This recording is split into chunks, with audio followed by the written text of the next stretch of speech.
Hello and welcome to my YouTube channel. इस video में मैं आपको बताऊंगी माइक्रो इकोनॉमिक्स का चैप्टर फिफ्थ, मतलब पांचवा चैप्टर का, जो चैप्टर का नाम है मांग का सिद्धांत, इंग्लिश में नाम है थ्योरी ऑफ डिमांड। इसका एक बहुत ही इंपॉर्टेंट क्वेश्चन जो कि आपका लॉन्ग आंसर टाइप में आता है, एग्जाम में पूछा जाता है 5 मार्क्स में या 6 मार्क्स में। तो देखो, 6 क्वेश्चन मैंने पहले करा दिया है, आज मैं करा रही हूँ 7वां क्वेश्चन। क्वेश्चन है आपका मांग का नियम क्या है। ये 2 मार्क्स में भी पूछ सकता है कि खाली मांग का नियम क्या है, तो शॉर्ट में आप लोग लिख देंगे 3, 4 या 5, maximum max to max 5 line में लिख दीजिएगा। ठीक है, तो आप चाहे इंग्लिश मीडियम के हो या हिंदी मीडियम, मैं इंग्लिश हिंदी दोनों में समझा रही हूँ, नोट्स भी आपको दोनों में मिलेगा, तो इसलिए इसको स्किप मत करिएगा अगर अच्छे से समझना है, पढ़ने का मन बना कर आए हो तो। ठीक है, देखो एक ही क्वेश्चन को कितने तरीके से पूछा जा सकता है। जैसे पूछ लेगा आपसे मांग का नियम क्या है, what is law of demand, या फिर मांग के नियम को समझाइए तथा इसकी मान्यताएं बताए। ठीक है, तो explain the law of demand and state it's assumptions, या फिर इसी क्वेश्चन को घुमाकर दूसरे तरीके से ही पूछेगा, दूसरा नहीं तीसरे तरीके से, कि मांग के नियम को बताए अन्य बातों के समान रहने पर का क्या मतलब है, जिस पर यह नियम आधारित है। ठीक है, state the law of demand, what is meant by assumption, other things remaining the same on which the law is based. पहले थोड़ा सा मैं आपको लेक्चर में समझा देती हूँ कि मांग का नियम एक्चुअल में है क्या और इसकी मान्यताएं, अजम्पशंस या फिर अन्य बातों के समान रहने पर इसका क्या मतलब है।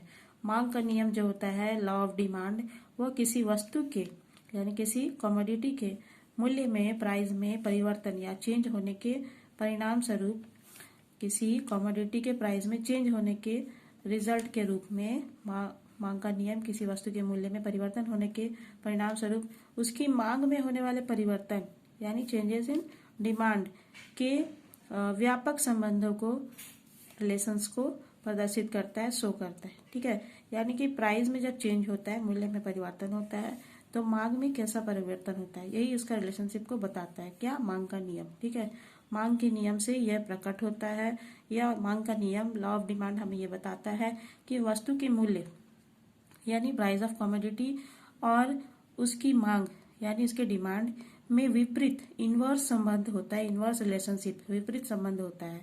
अर्थात यदि अन्य बातें समान रहे, है ना, यदि अन्य बातें समान रहे तो किसी वस्तु की कीमत घटने पर, यानी अगर प्राइस घटता है तो उसका मांग में वृद्धि होता है, मांग बढ़ जाता है, और कीमत अगर बढ़ता है, वृद्धि होता है कीमत में, इंक्रीमेंट होता है, तो उसका मांग जो है, डिमांड, उसमें कमी होता है, डिक्रीमेंट होता है। क्लियर है?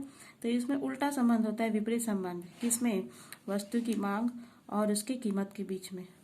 ठीक है, यही बताता है मांग का नियम। प्राइस ऑफ कमोडिटी एंड इसके डिमांड में इनवर्स रिलेशनशिप होता है। ठीक है, प्रोफेसर मार्शल, जो कि अपने समय के बहुत बड़े अर्थशास्त्री थे, इकोनॉमिस्ट थे, उनके अकॉर्डिंग, उनके अनुसार उन्होंने इसे, मांग के नियम को, लॉ ऑफ डिमांड को इन शब्दों में व्यक्त किया है, ऐसे उन्होंने एक्सप्रेस किया है कि मांगी गई मात्रा यानी क्वांटिटी डिमांडेड कीमत में कमी के साथ बढ़ती है, यानी कीमत अगर कम हो तो बढ़ती है, और कीमत में वृद्धि के साथ कम होती है। ठीक है, यानी कीमत अगर बढ़ जाए तो उसका मांग जो है कम हो जाता है। प्रोफेसर मार्शल ने कैसे इसको समझाया है, मांगी गई मात्रा कीमत में कमी के साथ बढ़ती है और कीमत में वृद्धि के साथ कम हो जाती है। ठीक है, यानी क्वांटिटी जो है, क्वांटिटी डिमांडेड, वो प्राइस अगर लो होगा तो बढ़ती है, और डिमांड जो है वो कम होती है, कब? जब कीमत उसमें बढ़ जाता है। इस तरह मांग का नियम जो है, लॉ ऑफ डिमांड, मांग यानी डिमांड तथा प्राइस यानी मूल्य के गुणात्मक संबंधों को प्रकट करता है, परिणाम स्वरूप संबंधों को नहीं। अर्थात मांग का नियम मूल्यों में परिवर्तन के परिणाम स्वरूप, यानी अगर प्राइस चेंज होता है तो उसके रिजल्ट के रूप में मांगों में परिवर्तन, डिमांड में चेंजेस की व्याख्या करता है। ठीक है, लेकिन मूल्यों में परिवर्तन से, प्राइस में चेंज होने से मांगों में कितना परिवर्तन होगा, इसका व्याख्या नहीं करता है। अन्य बातें समान रहे का अर्थ या मांग के नियम की मान्यता, दोनों सेम चीज है। ठीक है, अन्य बातें समान रहे या मांग के नियम की मान्यता, ये दोनों सेम चीज है। मांग का नियम उन्हीं अवस्थाओं में कार्य करता है उन्हीं सिचुएशंस में कार्य करता है जब मांग को प्रभावित करने वाले अन्य घटक स्थिर रहे। ठीक है, मांग को प्रभावित करने वाले, असर डालने वाले और दूसरे जो घटक है वो स्थिर रहे, इसे ही मांग की मान्यताएं कहते हैं। ठीक है, इसे ही मांग की मान्यता एजम्पशंस ऑफ डिमांड कहते हैं, जो इस प्रकार होता है। उपभोक्ता की रुचि, प्राथमिकता एवं फैशन में परिवर्तन नहीं होना चाहिए। तो चलो बता दो मेरे को आंसर, मांग का नियम क्या है। फर्स्ट ऑफ ऑल मांग का नियम लिख के आप लोग हेडलाइन डाल के लिखना। मांग का नियम हमें यह बताता है कि वस्तु की कीमत और उसकी मांग में विपरीत संबंध होता है। मांग का नियम हमें यह बतलाता है कि वस्तु की कीमत जो वस्तु की या कमोडिटी की प्राइस होती है और उसका डिमांड होता है, उसमें विपरीत संबंध होता है, यानी इनवर्स रिलेशनशिप होता है। अर्थात यदि अन्य बातें समान रहे, यानी कि अगर और बातें समान रहे तो किसी वस्तु की कीमत घटने पर, यानी अगर किसी वस्तु की कीमत घटती है तो उसकी मांग बढ़ जाती है और कीमत बढ़ने पर उसकी मांग घट जाती है। उल्टा रिलेशन है, तो अगर एक बढ़ रहा है तो दूसरा घट जाता है और एक घट रहा है तो दूसरा बढ़ जाता है। ठीक है, कीमत घटने पर उसकी मांग बढ़ जाती है और कीमत बढ़ने पर मांग घट जाती है। क्लियर है। अब देखो इंग्लिश में लिखना, law of demand. The law of demand tells us that there is an inverse relationship between the price of a commodity and its demand।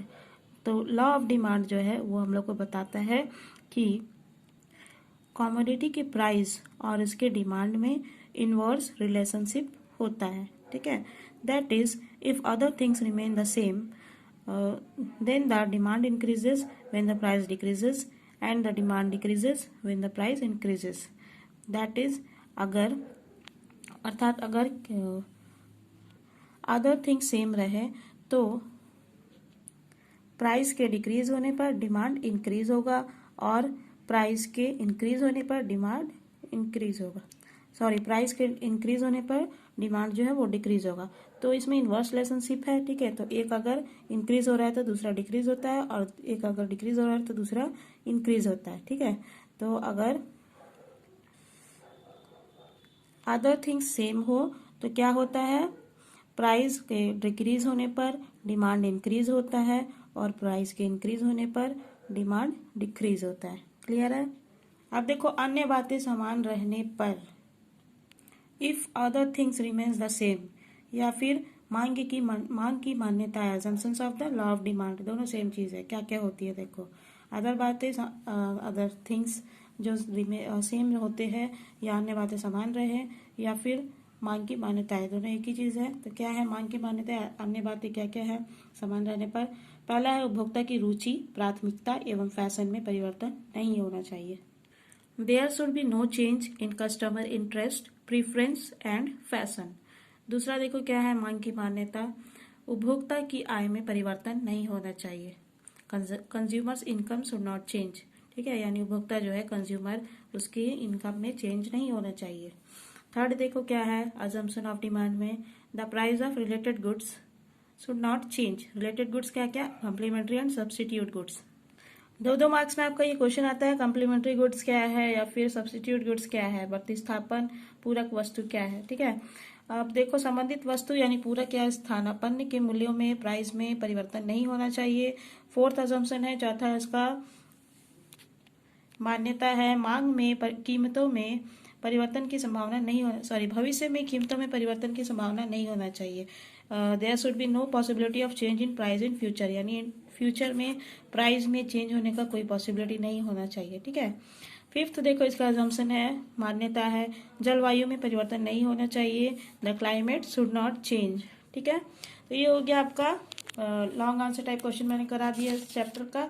तो गाइस अगर आपको ये वीडियो पसंद आया तो इसे लाइक जरूर करिएगा, इसे अपने स्टडी ग्रुप एंड क्लासेस में प्लीज शेयर कर दीजिएगा। And thank you viewers for watching this video.